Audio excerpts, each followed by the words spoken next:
summer of 1942 was a crucible of fire and blood, a moment when the fate of nations hung in the balance.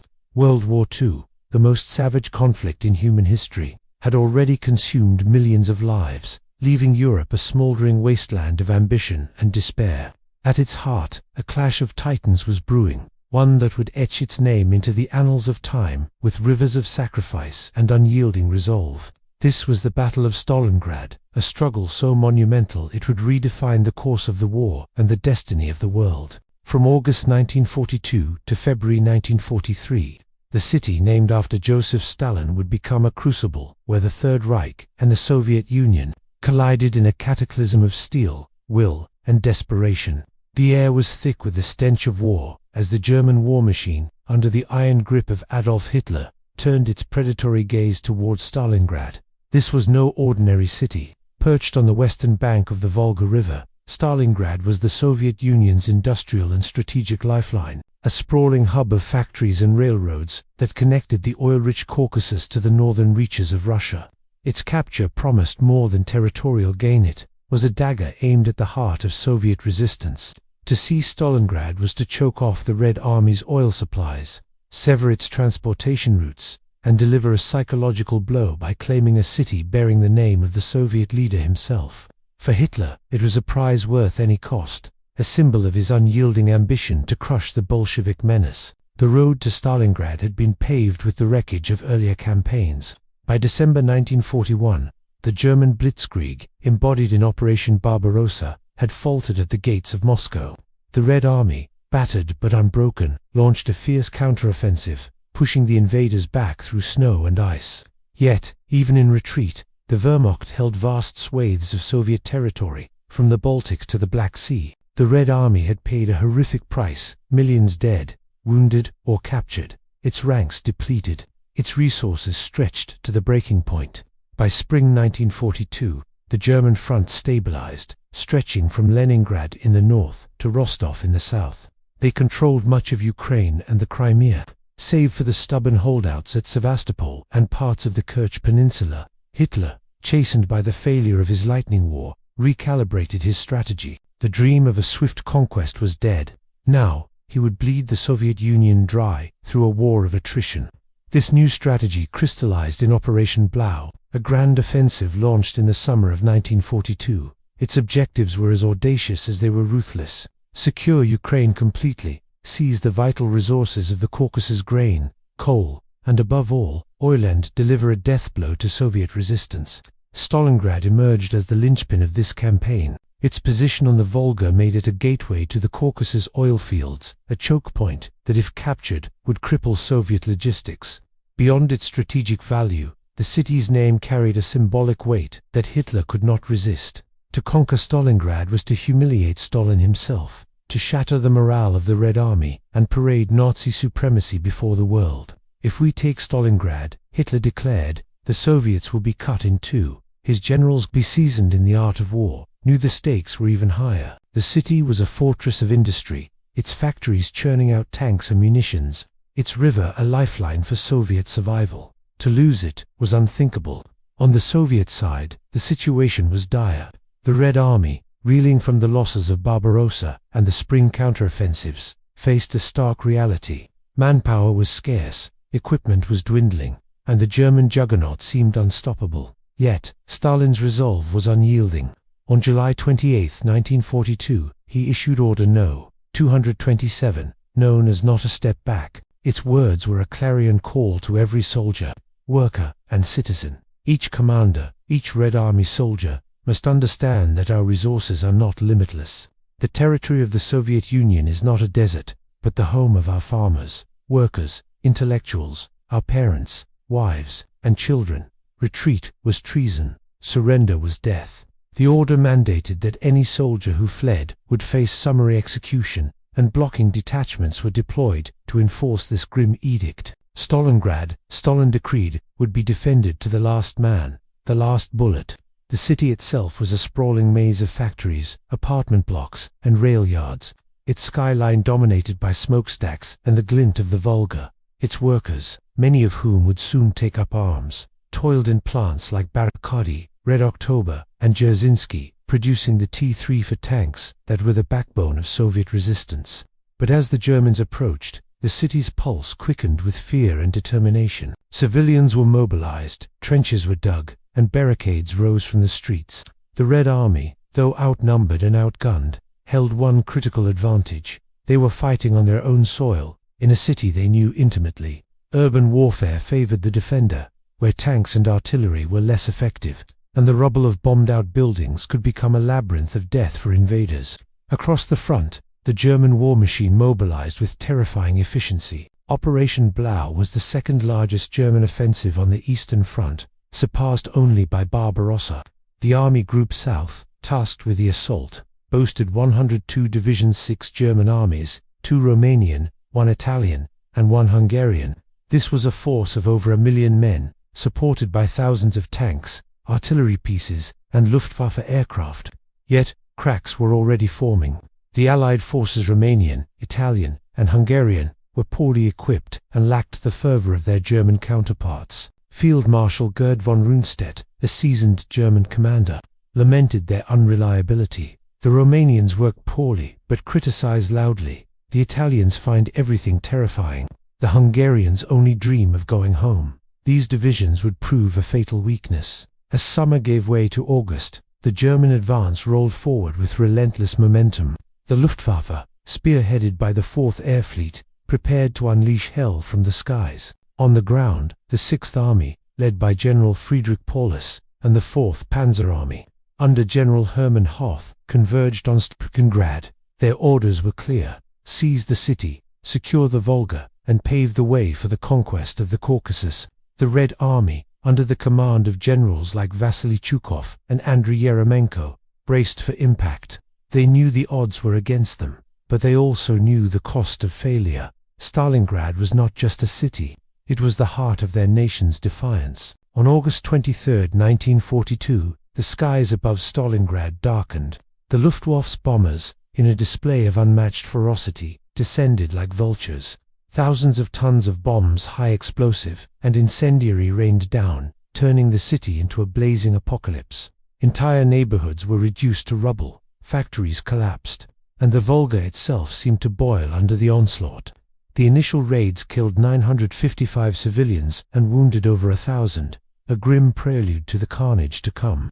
Yet, amidst the flames, the Red Army dug in. Workers from the city's factories, armed with little more than rifles and courage, joined the fight. The NKVD's 10th Division, a mix of soldiers and civilians, stood shoulder to shoulder against German panzers, their resolve forged in the fire of desperation. The battle lines were drawn, and the stage was set for a struggle unlike any other. Stalingrad would not fall easily. The city's defenders, from grizzled veterans to young women volunteering as medics, prepared to make the Germans pay for every inch. The Germans, confident in their superiority, believed victory was inevitable. But as the first shells fell and the first blood soaked the earth, both sides sensed the truth. This was no ordinary battle. This was a fight for survival, a clash of ideologies, and a crucible that would burn away illusions of invincibility. Stalingrad was about to become a name synonymous with sacrifice, heroism, and the indomitable human spirit. The winter of 1941 had been a bitter awakening for the Third Reich. Operation Barbarossa, Adolf Hitler's audacious plan to crush the Soviet Union in a single, lightning-fast campaign, had crumbled under the weight of Soviet resilience and Russia's unforgiving cold. By December, the German Wehrmacht, once thought invincible, was reeling from its first major defeat. The Red Army's counteroffensive outside Moscow had pushed the invaders back, shattering the myth of Nazi supremacy. Yet, even in retreat, the Germans clung to vast stretches of Soviet territory, from the Baltic shores to the Black Sea coast. The cost to the Soviet Union was staggering: millions dead, wounded, or captured, entire cities reduced to ash, and the Red Army's ranks bled dry. As the snows melted into the spring of 1942, the stage was set for a new chapter in this brutal saga, one that would lead inexorably to the crucible of Stalingrad. The failure of Barbarossa was a wound to Hitler's pride, but it did not dull his ambition. The Führer, pacing the map-strewn rooms of his Wolf's Lair headquarters, recalibrated his strategy. The dream of a swift conquest had evaporated in the icy fields outside Moscow. where frostbitten German soldiers had faced the relentless fury of Soviet counterattacks. The Red Army's stubborn defense, bolstered by fresh Siberian divisions and the ferocity of a people fighting for their homeland, had forced a grim realization. The Soviet Union could not be defeated in a single blow. Instead, Hitler turned to a war of attrition, a calculated campaign to bleed the Soviets dry by seizing their economic lifelines. His new plan, Operation Blau, was born from this shifter ruthless bid to capture the Soviet Union's breadbasket in Ukraine, its coal mines, and, most critically, the oil fields of the Caucasus. At the heart of this ambition lay Stalingrad, a city whose strategic and symbolic value made it the linchpin of Germany's Eastern campaign. By spring 1942, the German front had stabilized into a jagged scar across the Soviet landscape. From Leningrad in the north, where a brutal siege starved the city's inhabitants, to Rostov in the south, the Wehrmacht held a line that stretched over 1,000 miles. They controlled much of Ukraine, a fertile expanse that fed the German war machine, and most of the Crimea, save for the defiant strongholds of Sevastopol and parts of the Kerch Peninsula. These gains, however, came at a horrific cost. The Red Army, though battered, had inflicted heavy losses, destroying entire German divisions and exposing the limits of Nazi logistics. The Soviets, too, were on their knees, factories relocated east of the Urals, millions displaced, and their military stretched thin. Yet, under Joseph Stalin's iron will, the Soviet Union refused to break. The Red Army's counteroffensives, launched in the wake of Barbarossa's collapse, had pushed the Germans back from Moscow's outskirts, proving that the invaders could be stopped. Hitler, ever the gambler, saw opportunity in the chaos. The Soviet Union's vast resources, its grain, coal, and oil were the key to sustaining Germany's war effort. Without oil, the Wehrmacht's tanks would grind to a halt, its planes would fall from the sky, and its industry would choke. The Caucasus, with its rich oil fields in Baku, Grozny and Maykop, became the ultimate prize. But to reach these treasures, the Germans needed to secure the southern front, and Stalingrad stood as the gateway. Straddling the Volga River, the city was a vital transportation hub, linking the Caspian Sea to northern Russia. Its factories churned out tanks, artillery, and munitions, fueling the Soviet war machine. More than that, it bore Stalin's name, making it a psychological target as much as a strategic one. To capture Stalingrad would be to sever the Soviet lifeline, cripple their logistics, and deliver a propaganda victory that could shatter Red Army morale. Operation Blau was designed to achieve these goals with surgical precision. Launched in the summer of 1942, it was the second largest German offensive on the Eastern Front, surpassed only by Barbarossa itself. Army Group South, under the command of seasoned generals like Friedrich Paulus and Hermann Hoth, was tasked with the assault. The force was colossal: 102 divisions, including 6 German armies, 2 Romanian, 1 Italian, and 1 Hungarian, totaling over 1 million men, thousands of tanks, and a sky-darkening armada of Luftwaffe aircraft. Yet, beneath this veneer of strength lay a fatal flaw. The Allied force, Romanian, Italian, and Hungarian, were poorly equipped, undertrained, and demoralized. Field Marshal Gerd von Rundstedt, a veteran of countless campaigns, voiced his frustration. The Romanians are inefficient but quick to complain. The Italians see terror in everything. The Hungarians only wish to return home. These weaknesses would haunt the Germans as the campaign unfolded. On the Soviet side, the situation was equally grim. The Red Army, bled white by Barbarossa and the spring counteroffensives, faced a dire shortage of men, weapons, and supplies. Entire divisions had been obliterated, and the survivors were exhausted, their morale hanging by a thread. Stalin, however, was unrelenting. His Order No. 227, issued on July 28, 1942, was a stark decree, not a step back. It forbade retreat under penalty of death, with NKVD blocking detachments positioned to shoot deserters. "Our resources are not limitless," Stalin declared.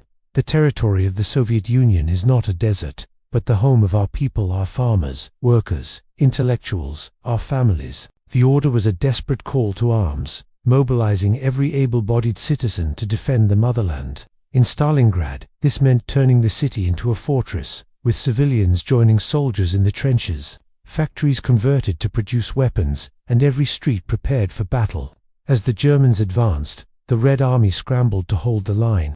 The spring of 1942 had seen Soviet counterattacks falter, with disastrous losses at Kharkov and other fronts. The Germans, seizing the initiative, consolidated their positions and prepared for By June, they had cleared Soviet defenses in Odessa and much of the Crimea, neutralizing threats like the Bryansk-Vyazma salient. In the north, Leningrad remained under siege, its defenders too weak to break out. This allowed the Germans to shift divisions south, concentrating their might for the coming offensive. The Red Army, meanwhile, struggled to rebuild. New divisions were raised in haste, often poorly trained and equipped, but Stalin's iron grip ensured they would fight. The Soviets held one critical advantage: they were defending their homeland, and in Stalingrad's urban maze, they could negate the German superiority in tanks and air power. The German plan was bold but fraught with risk. Operation Blau was divided into phases, with Stalingrad as a pivotal objective. The 6th Army, under Paulus, and the 4th Panzer Army, under Hoth, would lead the charge, supported by the Luftwaffe's 4th Air Fleet. Their goal was to seize Voronezh, encircle Soviet forces along the Don River, and then pivot to Stalingrad, securing the Volga. From there, Army Group A would drive into the Caucasus, capturing the oil fields, while Army Group B held the flank. Hitler, impatient and overconfident, meddled incessantly, redirecting forces and splitting his armies. His generals, seasoned men like Wilhelm List and Ewald von Kleist, warned of overextension, but the Führer's obsession with victory drowned out their cautions. As July turned to August, the German juggernaut rolled forward. Rostov fell on July 23rd, a bitter blow to Soviet morale. The Red Army, under generals like Andriy Yeremenko and Vasily Chukov, prepared for a desperate stand. Stalin, still haunted by the specter of Moscow's nearfall, misjudged German intentions, believing they would strike again at the capital. This miscalculation left the southern front vulnerable, but the Soviets adapted quickly. Stalingrad was placed under martial law, its factories working around the clock, its citizens armed and ready. The city's defenders knew what was at stake. If Stalingrad fell, the Soviet Union would be cut in two, its oil supplies lost, and its spirit broken. The stage was set for a battle that would test the limits of human endurance, a clash where every street, every building, would become a battlefield. The shadow of Barbarossa loomed large, but Stalingrad would cast a shadow of its own, one that would change the course of history. As the summer sun scorched the Russian steppes in 1942, the city of Stalingrad stood like a sentinel on the Volga River, its silhouette of smokestacks and tenements a defiant challenge to the approaching German juggernaut. This was no mere city, it was the Soviet Union's beating heart, a vital artery linking the oil-rich Caucasus to the industrial north. To Adolf Hitler, Stalingrad was the key to unlocking the Soviet Union's collapse, strategic chokepoint that, if seized, would sever the Red Army's supply lines and deliver a crushing blow to Soviet morale. Named after Joseph Stalin, the city was a symbol as much as a stronghold, and its capture promised not just military dominance, but a propaganda triumph that would echo across the world. Yet, within its concrete jungles and along its riverbanks, a trap was forming, one that would ensnare the German war machine in a crucible of fire and blood. The Volga River, wide and shimmering under the August sky, was the lifeblood of Stalingrad. Its waters carried oil, grain, and munitions from the Caspian Sea to the northern heartlands, sustaining the Soviet war effort. The city itself was a sprawling industrial hub, its factories like Barakudi, Red October, and Dzerzhinsky churning out T-34 tanks and artillery that armed the Red Army's desperate fight. Losing Stalingrad would split the Soviet Union in two, cutting off the flow of resources and leaving the Red Army stranded without fuel. For Hitler, obsessed with the Caucasus oil fields, the city was the gateway to his dreams of conquest. By securing the Volga, his forces could protect their eastern flank, while Army Group A drove south to seize Baku, Grozny, and Maykop. But more than strategy fueled Hitler's fixation. Stalingrad's name made it a personal vendetta. To conquer it was to humiliate Stalin, to break the Soviet spirit, and to cement Nazi supremacy in the eyes of the world. The German offensive, Operation Blau, was a colossus of military might. Launched in June 1942, it was the second-largest campaign on the Eastern Front, rivaled only by the failed Operation Barbarossa. Army Group South, tasked with the assault, comprised 102 divisions, 6 German armies, 2 Romanian, 1 Italian, and one Hungarian. Over 1 million men armed with thousands of tanks, artillery pieces, and Luftwaffe aircraft. The 6th Army, under General Friedrich Paulus, and the 4th Panzer Army, under General Hermann Hoth, led the charge. Their orders clear: seize Voronezh, encircle Soviet forces along the Don River, and then strike for Stalingrad. From there, the path to the Caucasus would open. Yet, beneath this formidable array lay a fatal weakness. The Allied forces, Romanian, Italian, and Hungarian, were a patchwork of poorly equipped, undertrained troops with faltering morale. Field Marshal Gerd von Rundstedt, a grizzled veteran, voiced his disdain. The Romanians are sloppy workers but quick to criticize. The Italians find everything terrifying. The Hungarians dream only of home. These divisions, strung along the flanks, would prove a chink in the German armor. On the Soviet side, the situation was dire, yet defiance burned bright. The Red Army, battered by the catastrophic losses of Barbarossa and the spring counter-offensives, was a shadow of its former strength. Entire divisions had been wiped out, tanks reduced to scrap, and supplies dwindled to critical levels. The Soviet Union had lost over 70 million people, 800 million pounds of grain, and 10 million tons of metal annually to the German advance. Stalin, his iron will unyielding, issued Order No. 227 on July 28, 1942, a decree that would become infamous. Not a step back. Retreat was forbidden. Deserters faced execution by NKVD blocking detachments. Our resources are not limitless, Stalin declared. The Soviet Union is not a desert, but the home of our farmers, workers, and families. To retreat further is to kill ourselves and our motherland. In Stalingrad, this order transformed the city into a fortress. Every citizen, from factory workers to teenagers, was mobilized. Trenches were dug, barricades erected, and the city's factories ran day and night, their workers ready to take up arms when the enemy arrived. Stalingrad's urban landscape offered a unique advantage to its defenders. The city's maze of factories, apartment blocks, and rail yards was a nightmare for German tanks and artillery. Urban warfare favored the Red Army, where infantry armed with rifles, grenades, and Molotov cocktails could negate the Wehrmacht's superiority in armor and air power. The Soviets, under generals like Andriy Yermomenko and Vasily Chukov, prepared to turn every street into a killing ground. Civilians joined soldiers in fortifying the city, their resolve hardened by Stalin's decree and the knowledge that surrender meant annihilation. Yet, the Red Army faced immense challenges. Their forces were depleted, their communications spotty, and their commanders divided. Stalin, haunted by the near fall of Moscow, initially believed the Germans would strike again at the capital, misallocating resources and leaving the southern front vulnerable. This miscalculation would cost the Soviets dearly as the German tide rolled towards Stalingrad. The German advance began with terrifying momentum. By July 1942, the Wehrmacht had cleared Soviet defenses in Odessa and much of the Crimea, neutralizing key strongholds like the Bryansky Vaz. In the north, Leningrad remained under siege, its defenders too weak to break out, allowing the Germans to shift divisions south. The fall of Rostov on July 23 was a bitter blow, opening the door to the Caucasus and bringing Stalingrad within reach. Hitler, impatient and overconfident, meddled incessantly, splitting his forces and redirecting the 4th Panzer Army south prematurely. His generals, including Wilhelm List and Ewald von Kleist, warned of overextension, but the Führer's obsession with speed and glory drowned out their concerns.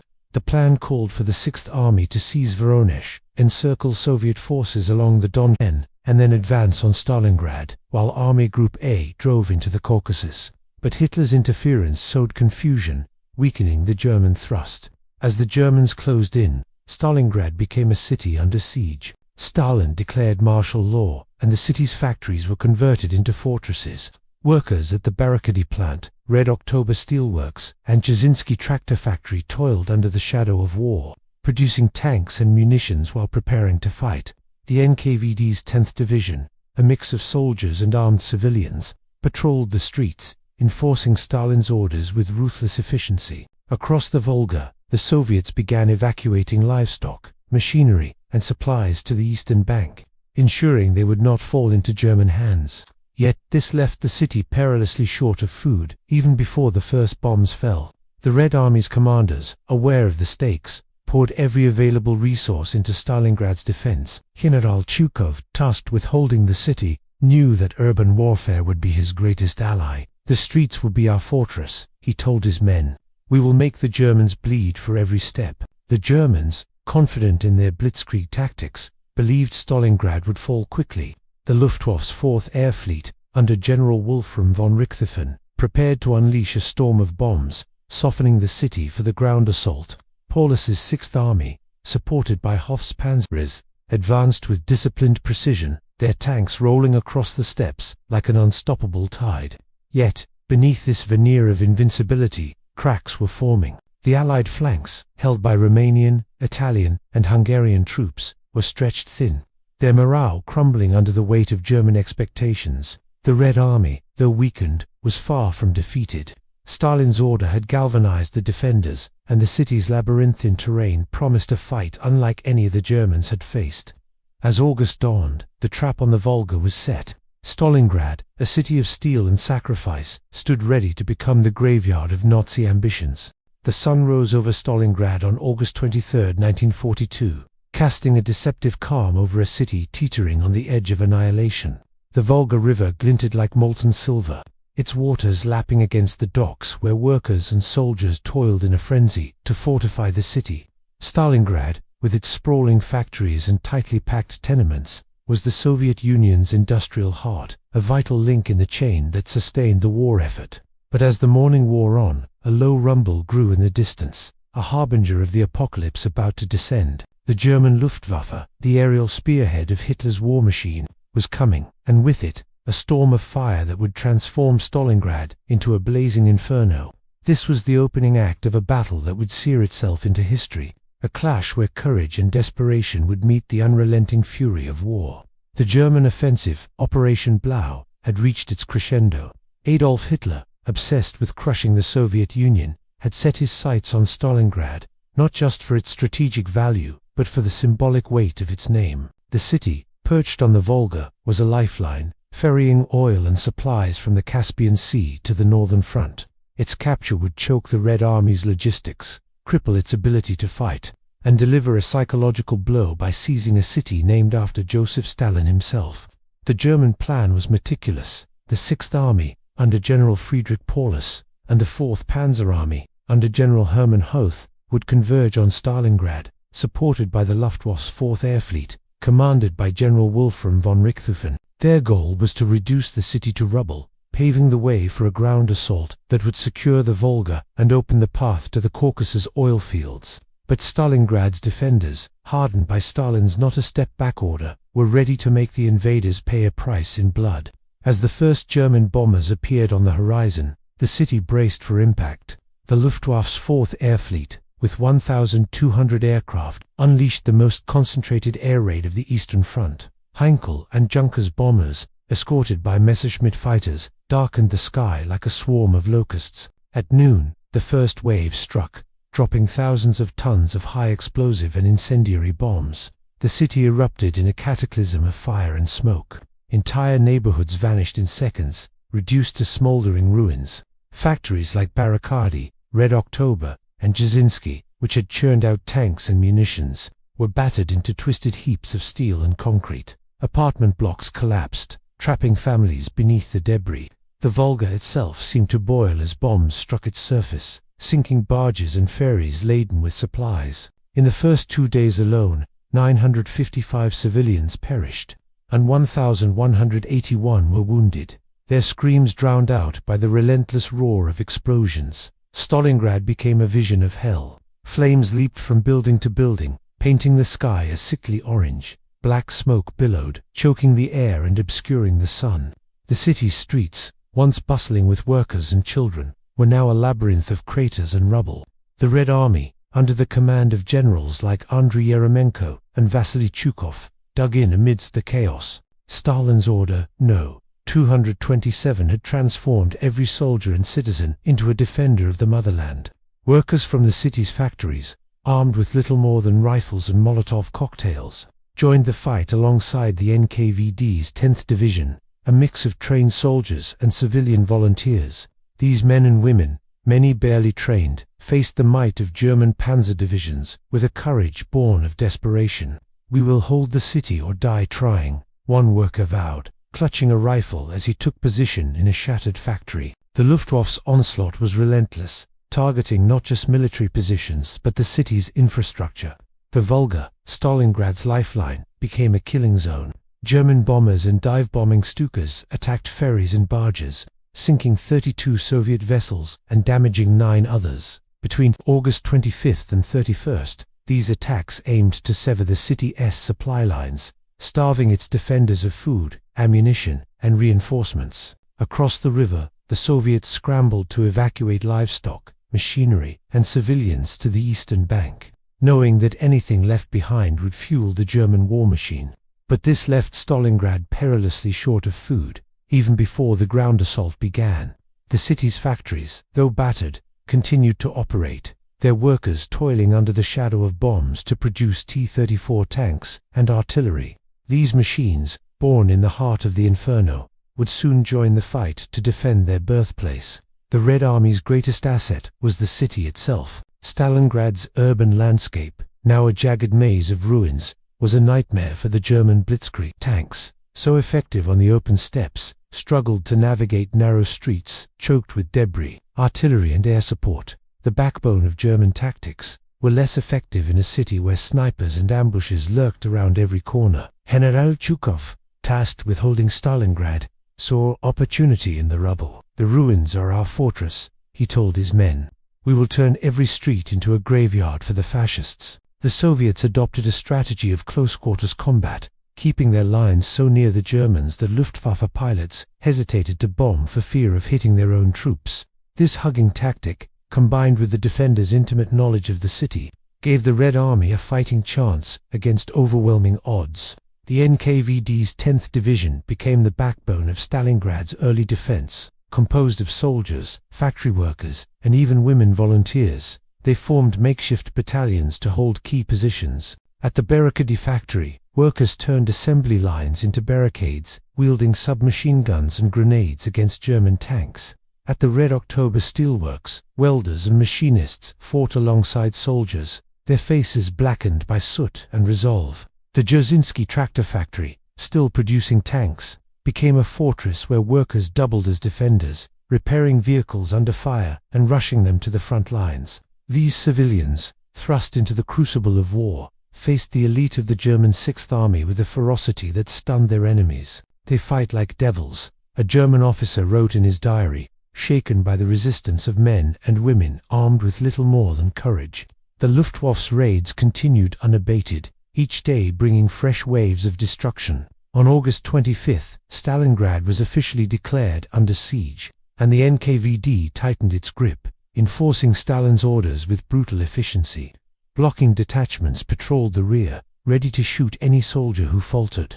Yet, amidst the terror, stories of heroism emerged. Young women, barely out of their teens, volunteered as medics, braving the bombs to drag wounded soldiers from the rubble. Factory workers, their hands calloused from labor, took up rifles to hold the line.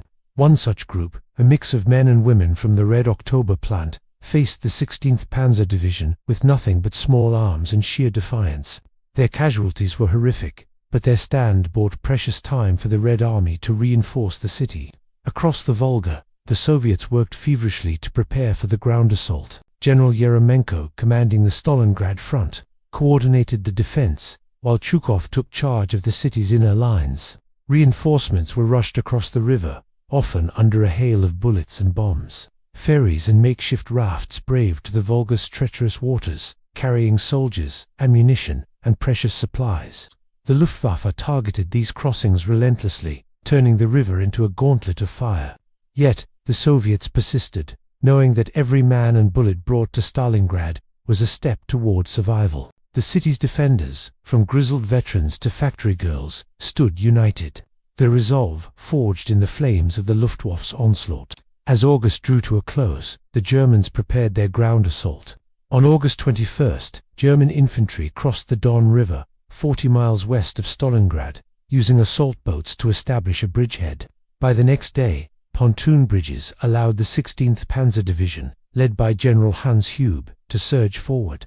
On August 23, as the Luftwaffe's bombs fell, Hube's tanks raced toward the city, reaching within 40 miles of Stalingrad's northern edge. General von Richthofen, commanding the 4th Air Fleet, flew to Hube's headquarters, delivering a chilling promise. "Today, you have 1,200 planes at your disposal. Use them, because tomorrow I can't guarantee anything." The Germans believed victory was imminent, their confidence buoyed by the devastation they had wrought. But Stalingrad's defenders, bloodied but unbowed, were ready to meet them in a fight that would redefine the meaning of sacrifice. The city, now a smoldering ruin, stood as a testament to Soviet defiance, and the battle for its soul was about to begin. In the smoldering ruins of Stalingrad, where the air reeked of ash and cordite, a single building stood as a beacon of defiance amidst the chaos of September 1942.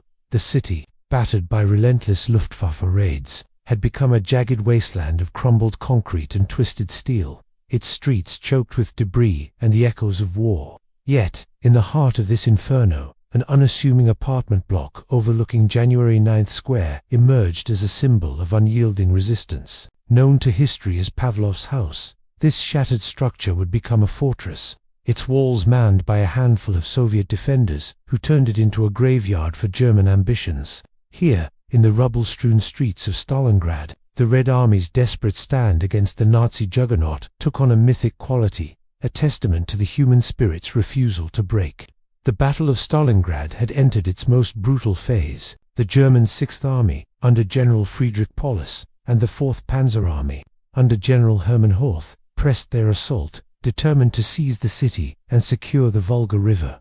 Operation Blau, Hitler's grand plan to crush the Soviet Union, hinged on Stalingrad's fall, a city whose strategic and symbolic importance was unmatched. Its factories barricaded, Red October, and Gerzinsky churned out tanks and munitions, while its position on the Volga made it a lifeline for Soviet supplies. To lose Stalingrad was to lose the war's momentum, and the Red Army, under Stalin's iron decree of not a step back, was prepared to pay any price to hold it. The city's defenders, led by General Vasily Chukov, knew that urban warfare was their only hope against the German blitzkrieg.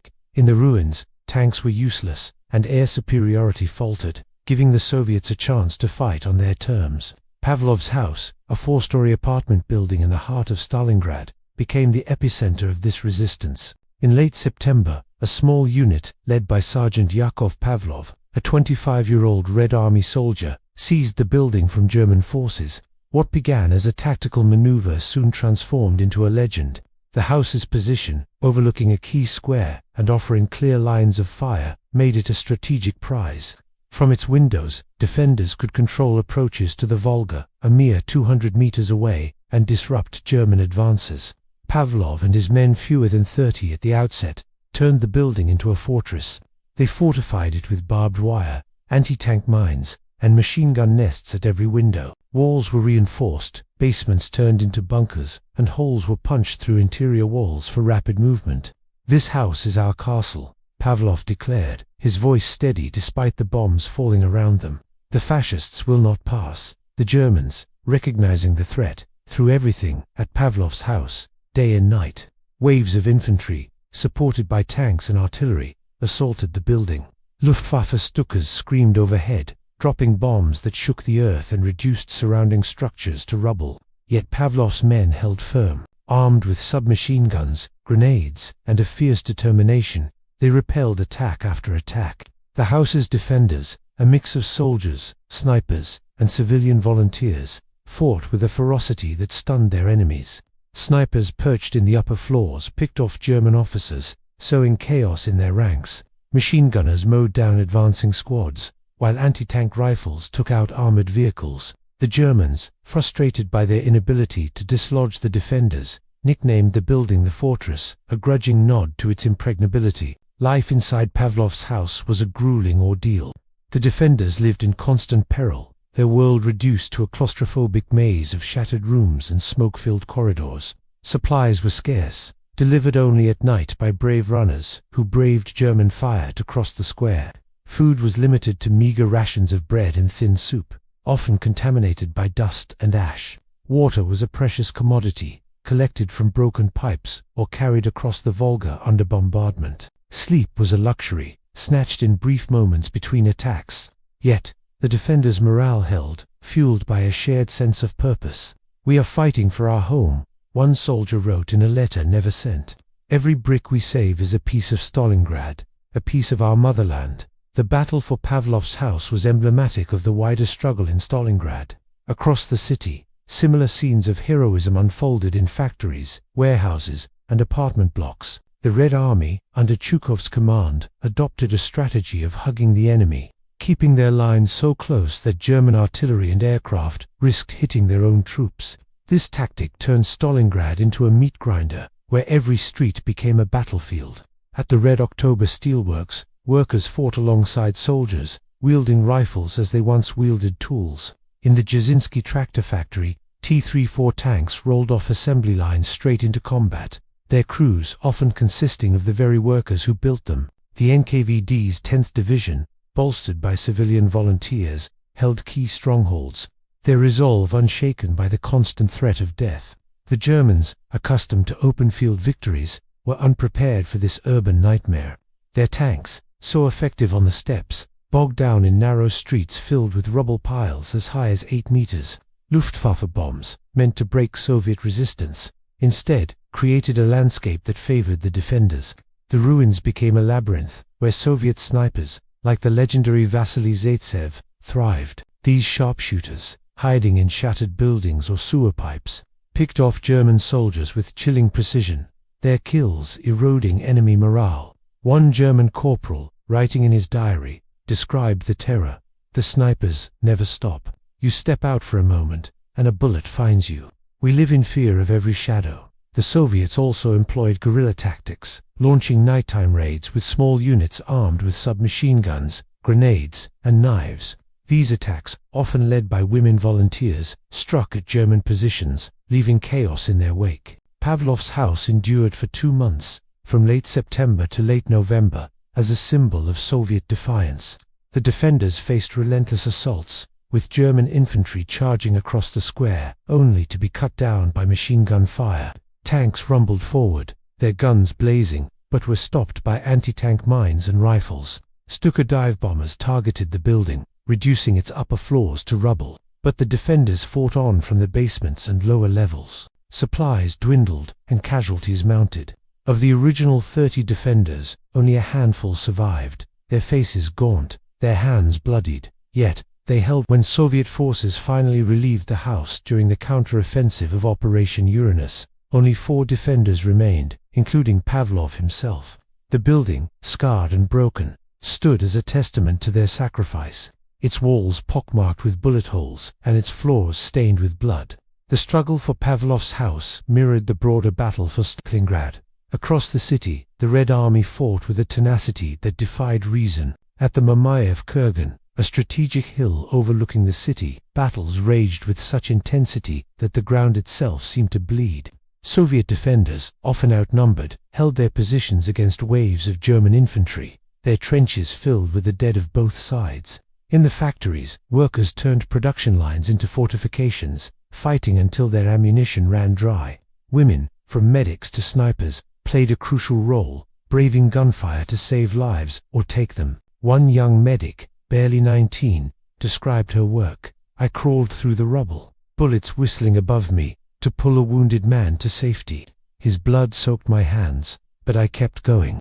There was no other choice." The Germans, frustrated by their inability to break the Soviet line, poured more resources into the fight.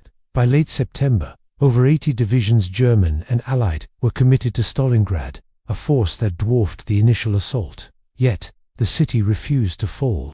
The Red Army's tactics, honed in the crucible of urban warfare, turned every block into a fortress. Chukov's strategy of keeping his lines close to the Germans neutralized their air and artillery advantage, forcing them into brutal close-quarters combat.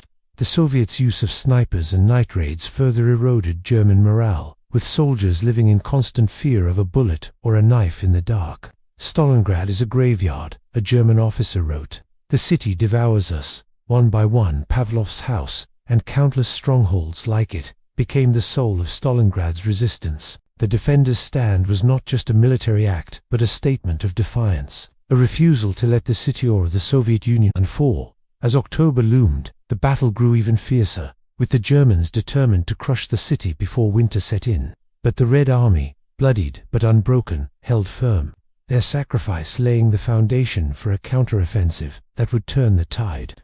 Pavlov's house, a battered relic in a city of ruins, stood as a monument to their courage, a fortress that would live forever in the annals of history. The streets of Stalingrad, by September 1942, were no longer streets but arteries of war, pulsing with the chaos of a city fighting for its life. The once vibrant industrial hub on the Volga had been reduced to a skeletal ruin, its factories and apartment blocks shattered by relentless Luftwaffe raids, its pavement buried under mountains of rubble. The German Sixth Army, under General Friedrich Paulus, and the Fourth Panzer Army, under General Hermann Horth, pressed their assault with mechanical precision, determined to crush the Soviet defenders and seize the city's strategic lifeline. Yet, in the jagged shadows of Stalingrad's ruins, the Red Army, led by General Vasily Chukov, fought with a ferocity that defied the odds. They called it Rattenkrieg, rat war, a brutal, close-quarters struggle where every building became a battlefield, and every night brought new terrors. In this urban hell, the Soviets turned the city's devastation into a weapon, weaving a tapestry of guerrilla tactics, snipers, and relentless defiance that would haunt the German invaders. The German plan, part of Operation Blau, was to secure Stalingrad and the Volga River, cutting off Soviet oil supplies and transportation while delivering a symbolic blow by capturing a city named after Joseph Stalin. The stakes were immense. Stalingrad's fall would open the path to the Caucasus oil fields and potentially break the Soviet Union. The Luftwaffe's initial bombardment had turned the city into a smoldering wasteland, with over 955 civilians killed in the first 2 days of raids. But the destruction, meant to break Soviet resistance, instead gave the Red Army an advantage. The rubble-strewn streets, with debris piles towering up to 8 meters, neutralized German tanks and artillery, forcing the invaders into a grinding war of attrition. General Chukov, commanding the Soviet 62nd Army, saw opportunity in the chaos. "The ruins are our allies," he told his troops. "We will fight them in the streets, in the houses, in the sewers. They will bleed for every inch." This new kind of warfare, dubbed Rattenkrieg by the frustrated Germans, was a nightmare for the Wehrmacht. The open steppes, where their blitzkrieg tactics had reigned supreme, were a world away. In Stalingrad's urban maze, tanks struggled to maneuver, and Luftwaffe bombs risked hitting German troops. Chukov's strategy was simple but brutal. Keep Soviet lines so close to the Germans that their air and artillery support became ineffective. This hugging tactic meant Soviet soldiers fought within yards of their enemies, often separated by a single wall or floor. Combat was visceral hand-to-hand, with submachine guns, grenades, and knives. One Red Army soldier, crouched in a shattered tenement, described the chaos. "We fought floor by floor. The Germans were below us, throwing grenades through the ceiling. We threw them back, firing through holes in the walls. Sometimes, I caught their grenades mid-air and hurled them before they exploded." The nights in Stalingrad were a realm of terror.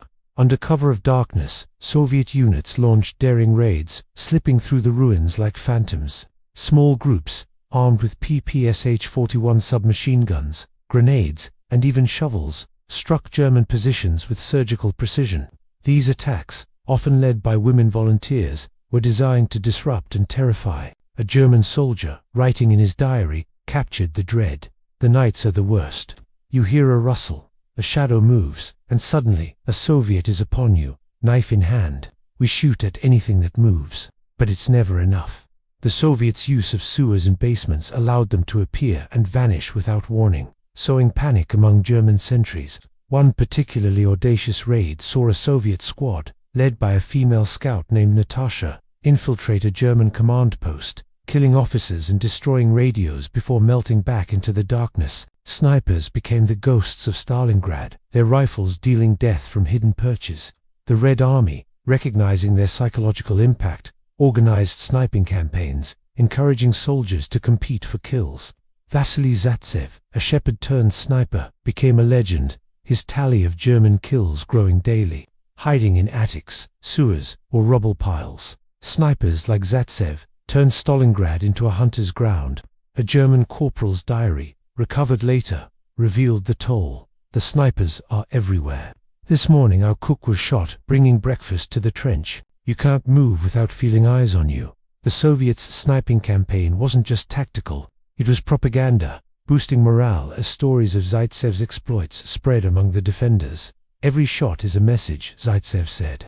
We tell the fascists, you are not welcome here. The Soviets' most chilling weapon was the Po-2 biplane, a rickety, outdated aircraft flown by the 588th Night Bomber Regiment, nicknamed the Night Witches. These all-female pilots, flying low at night, would cut their engines, gliding silently over German lines before dropping bombs. The eerie whistle of the wind through their wings became a psychological torment, keeping German soldiers awake and on edge.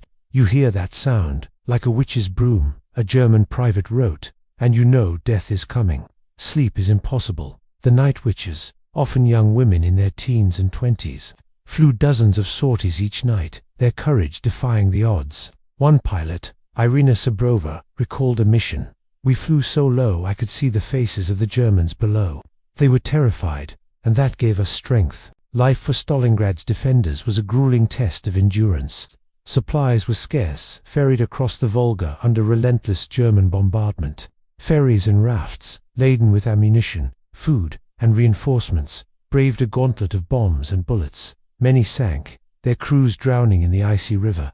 Those that reached the city delivered meager rations, 200 grams of bread and thin soup, often laced with ash. Water was collected from broken pipes or carried in canteens, every drop a treasure. The wounded, piling up in makeshift hospitals, faced grim prospects. Medical supplies were nearly non-existent, and medics, often women volunteers, worked under fire to save lives. One medic, 18-year-old Lena Petrova, described her ordeal. I crawled through rubble to reach a wounded soldier, bullets pinging around me. His leg was gone, but I bandaged him and dragged him to the river. We were both soaked in blood by the end. The defenders' spirit, though battered, remained unbroken. Factories like Red October and Jasinski, despite being bombed into ruins, continued to produce tanks and weapons. Workers, doubling as soldiers, repaired T-34s under fire, rolling them straight into battle. The NKVD's 10th Division, a mix of trained troops and civilian volunteers, held key strongholds, their resolve fortified by Stalin's orders and the knowledge that retreat meant death. Women played a vital role, not just as medics but as fighters. Snipers, scouts, and machine gunners, many barely out of their teens, fought with a ferocity that stunned the Germans. The women are the worst, a German officer noted. They fight like men, but with a hatred we cannot match. The Germans, meanwhile, were bleeding. Their ammunition consumption was staggering 25 million rounds in September alone, a sign of their desperation. Artillery fired indiscriminately, sometimes at a single Soviet soldier, while Soviet defenders conserved every bullet. The Wehrmacht's morale, once buoyed by visions of a swift victory, began to crack. Soldiers, exhausted and terrified, lived in constant fear of snipers and night raids. Stalingrad is a trap, one German private wrote home. The city swallows us whole. Every night, I pray for dawn, but even daylight brings no relief. The Red Army's tactics, designed to exhaust and demoralize, were working. Chukov's orders were clear. Hold them close, make them fight on our terms, let them taste fear. As September turned to October, the battle grew even fiercer. The Germans, now committing over 80 divisions to Stalingrad, poured men and machines into the city, determined to break the Soviet line before winter. But the Red Army, entrenched in the ruins, fought with a tenacity that defied logic. Every building, every street, was a fortress. The Soviets' use of snipers, night raids, and guerrilla tactics turned Stalingrad into a cauldron of death, where the Germans' numerical and technological superiority meant little. The city, once a symbol of Soviet industry, had become a symbol of resistance, its defenders forging a legend that would echo through history. The nights of terror, filled with the screams of the Night Witches and the crack of sniper rifles, were just the beginning. Stalingrad was ready to claim its toll, and the Germans would soon learn the true cost of their ambition. November 1942 descended on Stalingrad like a shroud, the Russian winter's icy fingers creeping into the shattered city. The Volga River, its surface flecked with frost, bore witness to a struggle that had transformed Stalingrad into a crucible of blood and defiance. The German Sixth Army, under General Friedrich Paulus, and the Fourth Panzer Army, under General Hermann Horth, were mired in a relentless urban war, their blitzkrieg tactics rendered impotent by the city's rubble-choked streets. Operation Blau, Adolf Hitler's grand design to seize the Soviet Union's oil and crush its spirit, had funneled over 80 divisions into Stalingrad, a force of nearly 1 million men. Yet, the Red Army, led by General Vasily Chukov, clung to the city with a tenacity that defied reason, turning every ruined building into a fortress.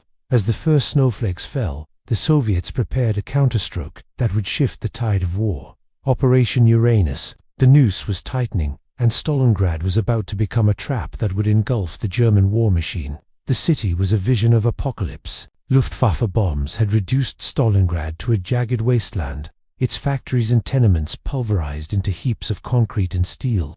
The Red Army's 62nd Army, battered but unyielding, held a shrinking strip of land along the Volga's western bank, their lines so close to the Germans that artillery and airstrikes risked friendly fire. General Chukov's strategy of hugging the enemy had turned the city into a meat grinder, where German tanks bogged down in rubble piles and infantry fought hand-to-hand in shattered buildings. The Soviets, driven by Stalin's not-a-step-back order, fought with a ferocity born of desperation. Snipers, like the legendary Vasily Zaitsev, haunted the ruins, their rifles claiming German lives with chilling precision. Night raids, often led by women volunteers, struck terror into German sentries, who lived in constant fear of a knife in the dark. "Stalingrad is a graveyard," a German soldier wrote, his words trembling with exhaustion. "We fight for scraps of ruin, and the Soviets fight like demons." The German advance, once unstoppable, was faltering. The Sixth Army and Fourth Panzer Army, stretched thin across a front littered with debris, burned through resources at an alarming rate. In September alone, they expended 25 million rounds of ammunition, a testament to their desperation. The Luftwaffe's Fourth Air Fleet, under General Wolfram von Richthofen, continued to pound the city, but the bombs only deepened the rubble that favored Soviet defenders. German morale, once buoyed by visions of a swift victory, was crumbling. Soldiers, shivering in their trenches, faced not just Soviet bullets but hunger, cold, and the psychological toll of urban warfare. "The snipers never stop," a German corporal wrote in his diary. "You step out, and a bullet finds you." The nights are worse, with their raids and those damned biplanes, the Night Witches. The Soviet 588th Night Bomber Regiment flew their PO-2 biplanes over German lines, their silent glides and eerie whistles robbing the enemy of sleep. On the Soviet side, the situation was equally dire but infused with a grim resolve. The 62nd Army, reduced to a fraction of its strength, held key strongholds like Pavlov's House and the Mamayev Kurgan, a strategic hill where battles raged with apocalyptic fury. Supplies were scarce, ferried across the Volga under relentless German bombardment. Ferries and rafts, laden with ammunition, food, and reinforcements, braved a gauntlet of bombs and bullets, many sinking into the icy river. Those that reached the city delivered meager rations, 200 grams of bread and thin soup, often gritty with ash. Medical care was nearly non-existent, with wounded soldiers piling up in makeshift hospitals. Young medics, often women, crawled through rubble to save lives, their hands stained with blood. I dragged a wounded man from a burning building. One medic, 19-year-old Anna Petrova, recalled. "Bullets flew around us, but I couldn't stop. He was screaming, and I was all he had." Stalin, in Moscow, was growing impatient. The Red Army's losses were staggering, over 1 million dead or wounded. Since Barbarossa, the Soviet leader saw an opportunity. The Germans, overextended and reliant on weak Allied forces, had left their flanks vulnerable. The Romanian, Italian, and Hungarian divisions, tasked with guarding the German rear along the Don River, were poorly equipped and demoralized. Field Marshal Gerd von Rundstedt had warned of their unreliability, but Hitler, obsessed with capturing Stalingrad, ignored the danger. Soviet generals Georgy Zhukov and Alexander Vasilevsky, working in secret, devised Operation Uranus, a daring plan to encircle the German forces. The strategy was audacious: pin the Germans in Stalingrad's urban hell, then strike their flanks with overwhelming force, trapping the Sixth Army and its allies in a massive pincer movement. Preparations for Uranus were meticulous and shrouded in secrecy. Throughout the autumn, the Soviets amassed a colossal force. building new tank armies and artillery units behind the front lines. Villages were evacuated to conceal troop movements, and soldiers were brought in under cover of night. Camouflage was critical, with tanks and guns hidden under snow and tarps. Even unit commanders were kept in the dark to prevent leaks. Zhukov himself inspected the front, crawling through snow to assess the terrain. The plan targeted the Romanian-held flanks along the Don River, 200 kilometers northwest of Stalingrad, and the southern approaches near the city. The Soviets would use their T-34 tanks and Kutashar rocket launchers to smash through these weak points, then race to meet at Kalak, 30 kilometers west of Stalingrad, encircling the German forces. "We will make them pay for every step they took," Zhukov vowed, his eyes fixed on the maps. On November 19, 1942, the trap sprang shut. At 7:30 a.m., Moscow time, the Soviet artillery opened fire, a thunderous barrage of Katyusha rockets, self-propelled guns, and mortar that shook the earth 50 kilometers away. The Romanian Third Army, holding the northern flank, was caught off guard. Soviet engineers, clad in white camouflage, had crept through the snow the previous night, clearing minefields undetected.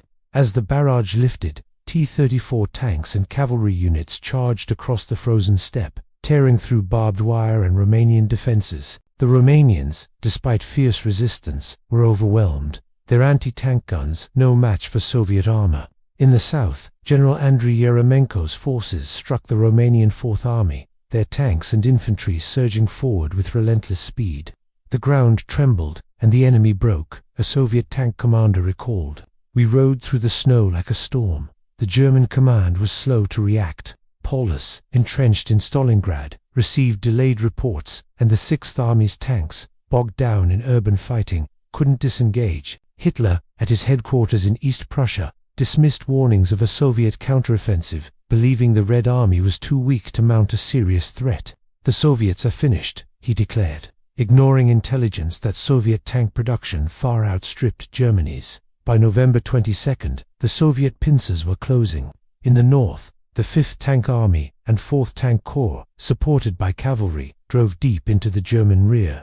In the south, mechanized and cavalry units smashed through Romanian lines, their momentum unstoppable. On November 23, the two forces met at Kalak, sealing a ring around 300,000 German and Allied troops, including the entire Sixth Army. Inside Stalingrad, the news of the encirclement sent a chill through German ranks. Paulus, at his headquarters in Golyabinsky, 20 kilometers from the city, received Hitler's order: hold fast, regardless of the temporary encirclement. The Führer, banking on the Luftwaffe to supply the trapped forces, refused to consider retreat. General Hans Jaschonek, Luftwaffe Chief of Staff, warned that air supply was impossible. 700 tons of supplies were needed daily, but only 350 could be delivered at best.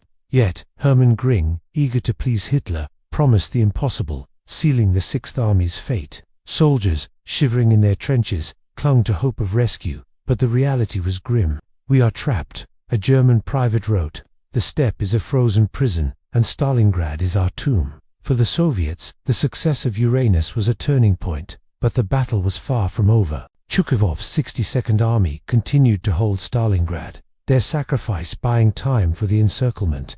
Across the Volga, reinforcements poured in, braving German bombs to bolster the defense. The Red Army's artillery, positioned on the eastern bank, pounded German positions. While Soviet aircraft began to challenge Luftwaffe dominance, the noose had tightened, but the trapped Germans, under Paulus's command, fought on, their resolve hardened by desperation.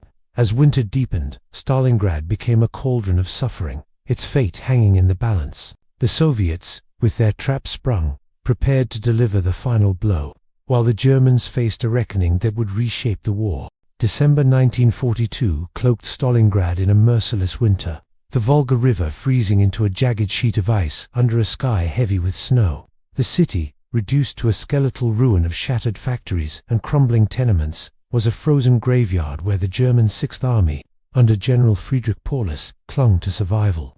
Encircled by the Soviet Operation Uranus since November 23, nearly 300,000 German and Allied troops were trapped in a shrinking pocket, their supplies dwindling, their morale fraying. Adolf Hitler, defiant in his East Prussian headquarters, refused to accept defeat.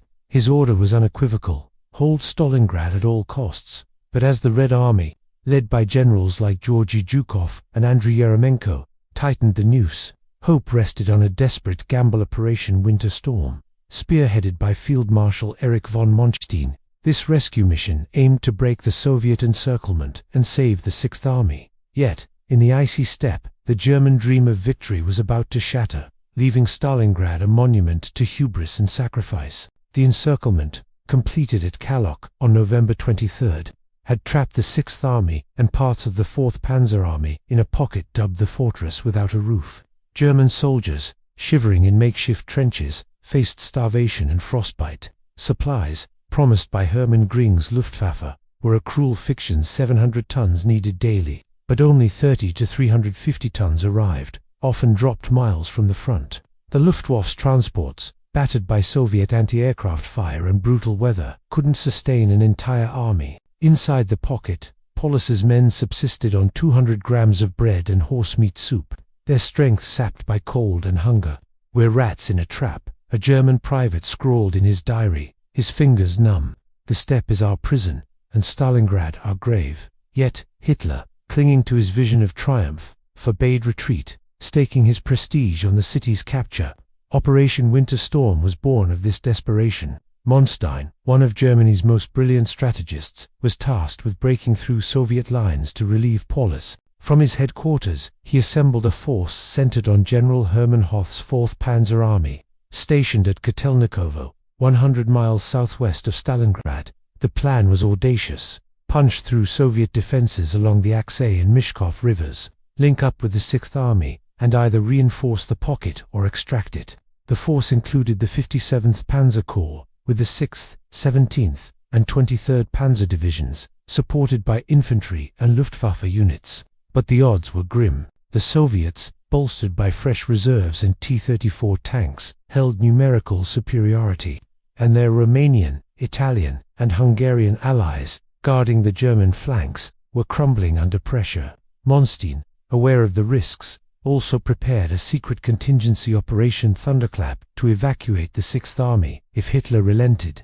But the Führer's obsession with Stalingrad made retreat unthinkable. On December 12, Winter Storm began. Hoth's panzers rolled out from Kotelnikovo, their tracks crunching through snow. The 57th Panzer Corps, led by the 23rd Panzer Division, struck Soviet lines along the Aksay River, capturing 2 bridges in a daring assault. The Germans advanced with disciplined fury, their tanks and infantry supported by Stuka dive bombers. For a moment, hope flickered in the German ranks. "We thought rescue was coming," a 6th Army soldier wrote, peering from his trench in Stalingrad. "The panzers would break through, and we'd be free." But the Soviets, under Yeryomenko's command, were ready. The Stalingrad front, reinforced with tank corps and artillery, met the German thrust with ferocious resistance. Soviet T-34s, backed by Kutusha rocket barrages, slammed into Hoth's forces, turning the steppe into a cauldron of fire and steel. The battle along the Aksay and Mishkov rivers became a slaughter. On December 17th, the 23rd Panzer Division, leading the assault, faced a Soviet counterattack at the Komoyarsky-Aksay Bridge. 15 T-34s, supported by infantry, charged German positions, their guns blazing. The Germans dug in with anti-tank guns, held firm, destroying several tanks but suffering heavy losses. That night, Hoth pushed forward, his right flank securing a foothold across the river. "We fought like devils," a German tank commander recalled. "The snow was red with blood, but we kept going." On December 19th, the 17th Panzer Division surged toward the Mishkov River, only to meet a Soviet ambush. A Soviet infantry regiment, backed by 70 T-34s, emerged from a ravine, catching the Germans off guard. For 9 hours, the two sides clashed, shells ripping through tanks and men. The Germans repelled the attack, but their momentum was slowing. Their forces stretched thin. The Soviet response was relentless. Yeryomenko, commanding the southern front, unleashed the 2nd Guards Army and tank corps to counter Hoth's advance. On December 20th, the 57th Panzer Corps resumed its push, aiming for the Mishkov River, now just 35 miles from Stalingrad, but Soviet resistance stiffened. Along the railway to Stalingrad, a Soviet regiment, supported by 80 T-34s, launched a devastating assault, shredding German infantry. The Germans, battered but resolute, held their ground, their anti-tank guns and Stukas inflicting heavy losses. Yet, the tide was turning. Soviet reinforcements, pouring in from across the Volga, overwhelmed German positions. On December 23rd, a massive Soviet counterattack, led by 80 tanks, struck along the railway, driving the Germans back. The T-34s came like a wave, a German survivor recalled. We fought for hours, but there were too many. The battle's climax came on Christmas Eve. Soviet forces, now including the 7th Tank Corps, targeted the Stalingrad Bridge over the Aksay River. 30 T-34s, supported by artillery, smashed through a German engineer battalion, destroying the bridge before more tanks could cross. The Germans, desperate to hold their gains, fought back with everything they had, but Soviet artillery and air support pounded their positions.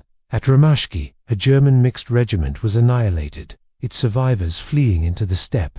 By December 25th, the Soviets had repaired a damaged bridge, allowing 50 T-34s to surge across, crushing German resistance. The 57th Panzer Corps, once Hoth's spearhead, was decimated, its tanks reduced to burning wrecks. "We were so close," a German officer wrote, his words heavy with despair. But the Russians were everywhere, and we had nothing left. Manstein's hopes were crumbling, and a greater disaster loomed. The Soviet Operation Little Saturn, launched concurrently, targeted the Italian 8th Army and Hungarian 2nd Army, guarding the German flanks along the Don River. On December 16th, Soviet tank corps and infantry tore through Italian lines, creating a gaping hole in the Axis front. The Italians, overwhelmed, collapsed, their retreat exposing the German rear. By December 18th, Soviet forces were advancing toward Rostov, threatening to cut off the entire army group south. Manstein, forced to divert the 6th Panzer Division to plug this gap, saw Winter Storm falter. Without reserves, Hoth's advance stalled, his forces battered by relentless Soviet attacks. "We fought for every meter," a Soviet soldier recalled. "The Germans were strong, but we were stronger.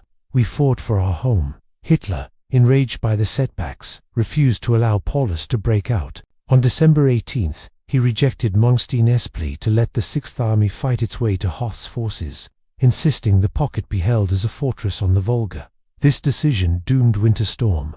By December 25th, the operation was dead, Hoth's forces retreating under Soviet pressure.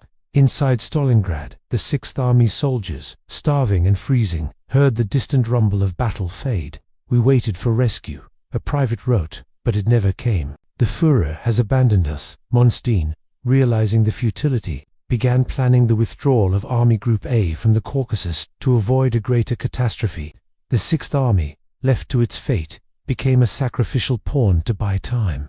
The failure of Winter Storm was a turning point.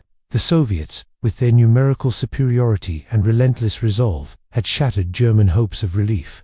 The encircled 6th Army, now a shadow of its former strength, faced a grim winter in a city that had become their tomb. The Red Army, emboldened by success, prepared for the final blow, their artillery and tanks poised to tighten the noose. Stalingrad, a city of ruins, stood as a testament to Soviet defiance, its defenders' sacrifice paving the way for victory. The German dream of conquest, once so vivid, lay broken in the snow, a victim of hubris and the unyielding spirit of those who fought for the Volga. January 1943 draped Stalingrad in a frozen pallor. The Volga River locked in ice, its banks a silent witness to a city transformed into a tomb. The German 6th Army, under General Friedrich Paulus, was trapped in a shrinking pocket, encircled by the Soviet Operation Uranus since November 23, 1942. Nearly 300,000 men, Germans, Romanians, Italians, and Hungarians, shivered in makeshift trenches and ruined buildings, their bodies ravaged by hunger, frostbite, and disease. The Luftwaffe's promised airlifts, meant to deliver 700 tons of supplies daily, had collapsed into a cruel mirage, with only 30 to 350 tons arriving, often scattered across the snowy steppe. Adolf Hitler's order to hold Stalingrad at all costs rang hollow as the Red Army, under generals like Georgy Zhukov and Konstantin Rokossovsky, prepared to deliver the final blow.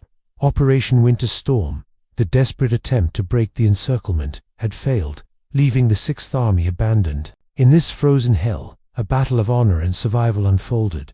testing the limits of human endurance and the price of loyalty to a doomed cause.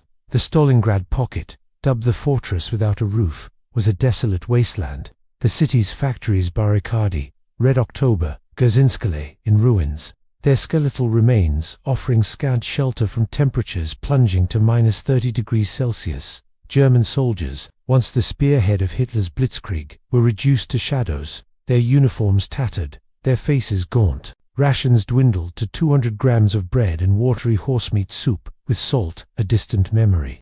Frostbite claimed fingers and toes, while typhus and dysentery spread through crowded bunkers. Wounded soldiers, numbering in the tens of thousands, lay in makeshift hospitals, their cries echoing through shattered walls. Medical supplies were gone, and medics, overwhelmed, could do little but watch men die. "We are no longer soldiers," a German private wrote, his pencil shaking. "We are ghosts, waiting for the end." Inside the pocket, morale was collapsing. The failure of Operation Winter Storm, led by Field Marshal Erich von Manstein, had extinguished hopes of rescue. The Luftwaffe's airlifts, battered by Soviet anti-aircraft fire and brutal weather, were a mockery. Crates of food and ammunition often landed in Soviet hands or were lost in the snow. General Paulus, headquartered in a bombed-out department store, faced an impossible choice: obey Hitler's orders to hold fast or save his men by defying the Führer. His soldiers, loyal but broken, clung to fading dreams of relief. "The Führer will not abandon us," a young lieutenant whispered, clutching a tattered letter from home. But the truth was stark. Hitler, obsessed with Stalingrad's symbolic value, had sacrificed the Sixth Army to buy time for Army Group A's withdrawal from the Caucasus. Across the Volga, the Red Army prepared for the kill. General Konstantin Rokossovsky, commanding the Don Front, massed 47 divisions and 300 aircraft for Operation Ring, a final assault to crush the pocket. Soviet artillery, positioned on the eastern bank, pounded German positions with relentless barrages of Katyusha rockets and heavy guns. Reinforcements poured across the frozen river, braving German bombs to bolster the Soviet lines. General Vasily Chukov's 62nd Army, holding Stalingrad's western edge, continued its grueling defense, pinning the Germans in place. The Soviets' morale, buoyed by the success of Uranus, was high.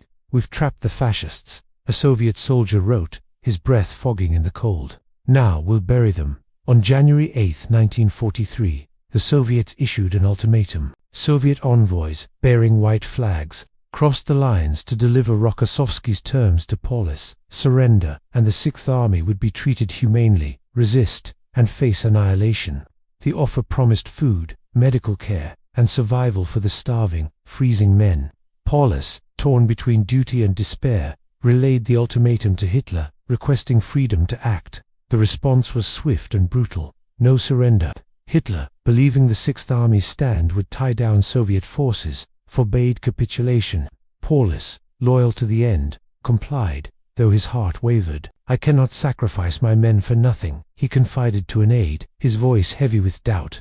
But another factor weighed on his decision. Army Group A, under Field Marshal Ewald von Kleist, was retreating from the Caucasus. If the Sixth Army surrendered, Soviet forces would be freed to cut off Kleist's escape, dooming an even larger German force. On January 10th, Operation Ring began with a thunderous barrage. Katyusha rockets and artillery shells rained down, shaking the earth and turning German positions into infernos. Soviet tanks and infantry surged forward, striking from the west and south. In the west, the Soviet 65th Army smashed through the German line, obliterating the 3rd Panzer Division. In the south, resistance was fierce, but Soviet numbers overwhelmed the defenders. The 29th Motorized Division and 376th Infantry Division were annihilated, their survivors retreating into the pocket's shrinking core. German soldiers, weakened by hunger and cold, died by the thousands, many freezing in their trenches. "The ground is a slaughterhouse," a Soviet officer reported. "The Germans fight, but they're breaking." By January 16th, the Soviets closed in on Gumrak Airfield, the Sixth Army's last lifeline. The airfield, a muddy strip littered with wrecked planes, was the only point for Luftwaffe supply drops. Soviet artillery targeted it relentlessly, rendering landings nearly impossible. On January 19th, only 4 planes touched down, carrying meager supplies and evacuating a handful of officers. The next day, Alone Heinkel, He-111, took off with 19 wounded. The final flight from Stalingrad. On January 23, Soviet forces captured Gumrak, severing the air bridge. The sky is closed, a German radio operator signaled, his voice breaking. We are alone. Supply drops, now limited to parachutes, often fell into Soviet hands, leaving the Sixth Army with nothing. Inside the pocket, desperation reigned. Paulus convened his corps commanders, proposing a desperate breakout to link with Manstein's forces. The idea was rejected as suicidal. Most units lacked fuel, vehicles, and even horses, and Soviet defenses were too strong. We'd be slaughtered in the open, a general argued. On January 22, Hitler sent a final order: no surrender, fight to the last man. The fortress's courage will enable a new front. The message, laced with propaganda, compared the Sixth Army to the Spartans at Thermopylae, a heroic stand against overwhelming odds, but for the soldiers, it was a death sentence. We're not Spartans, a private muttered, clutching his frostbitten hands. We're just men, and we're dying. The Soviet advance was relentless. On January 26, the 21st Army reached the northern slopes of Mamayev-Kurgan, splitting the pocket in two. The 13th Guards Division, under General Alexander Rodimtsov, fought through the ruins, their bayonets flashing in the snow. German resistance, once fierce, was crumbling. Soldiers, too weak to fight, surrendered in droves, their hands raised in defeat. Others, driven by loyalty or fear, fought on, their rifles firing until the last bullet. We held a building for 3 days, a Soviet soldier recalled. The Germans were starving, but they fought like madmen. When they fell, we found only bones and rags. On January 30th, Hitler made a final gesture, promoting Paulus to field marshal. No German field marshal had ever surrendered, and Hitler expected Paulus to choose death over dishonor. He will become a legend if he dies, Hitler told his staff, his voice cold. But if he surrenders, he betrays Germany. Paulus, however, was done with Hitler's illusions. His faith in the Führer, once unshakable, had eroded in the face of his men's suffering. I will not waste my life for a title, he declared, his voice firm despite his exhaustion. On January 31st, Paulus surrendered, becoming the highest-ranking German officer captured by the Soviets. I have no intention of pleasing the Führer, he told his aides, signing the surrender order.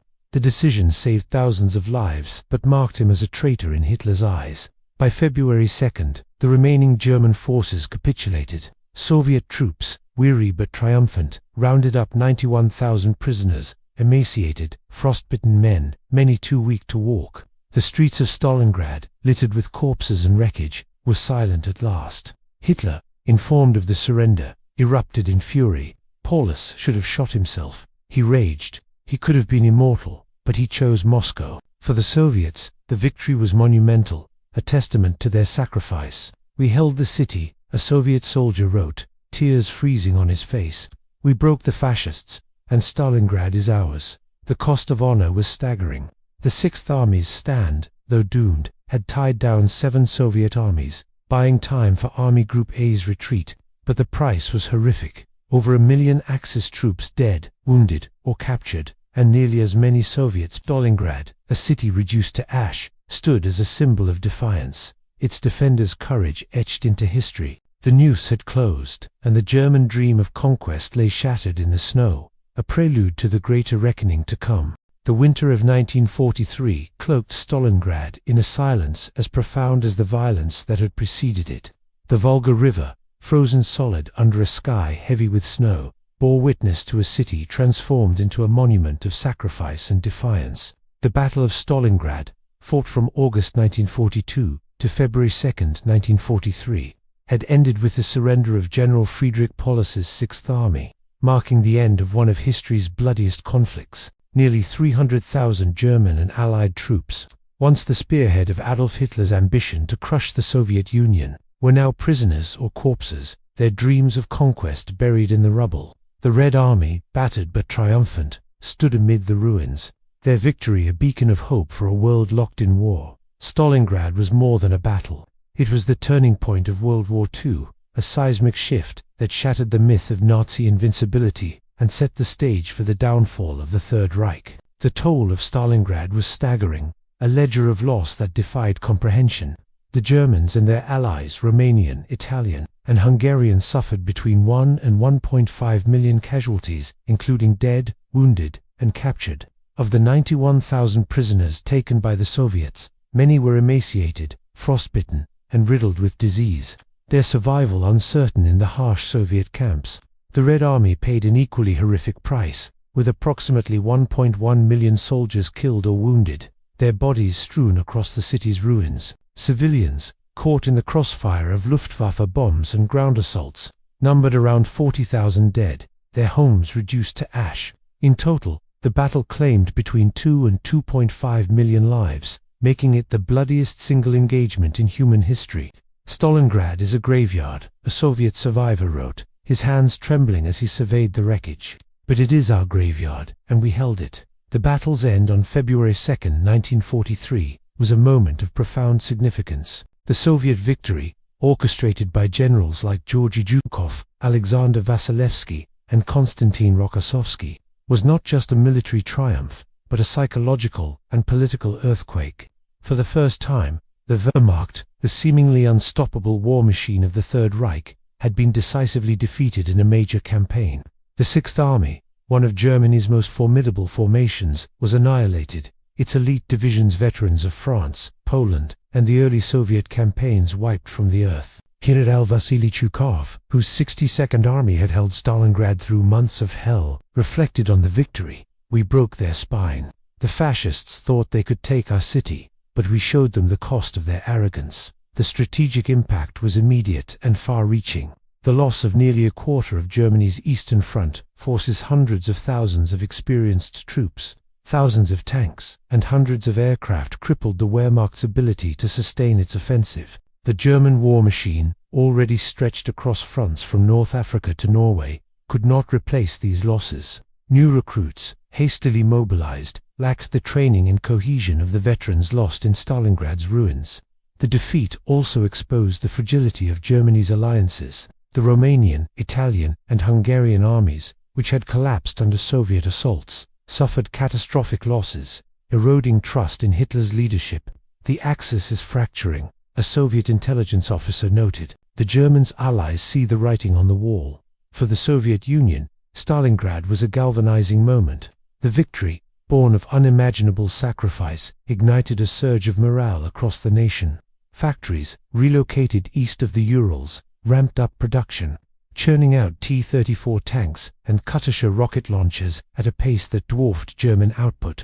The Red Army, once on the brink of collapse, seized the initiative, their confidence bolstered by the knowledge that they could defeat the Wehrmacht at its peak. General Zhukov, the architect of Operation Uranus, saw Stalingrad as a pivot.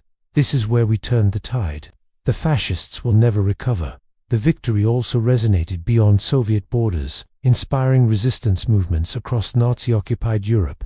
From France to Yugoslavia, partisans took heart, their resolve strengthened by the news that Hitler's war machine could be stopped. Politically, Stalingrad reshaped the global landscape.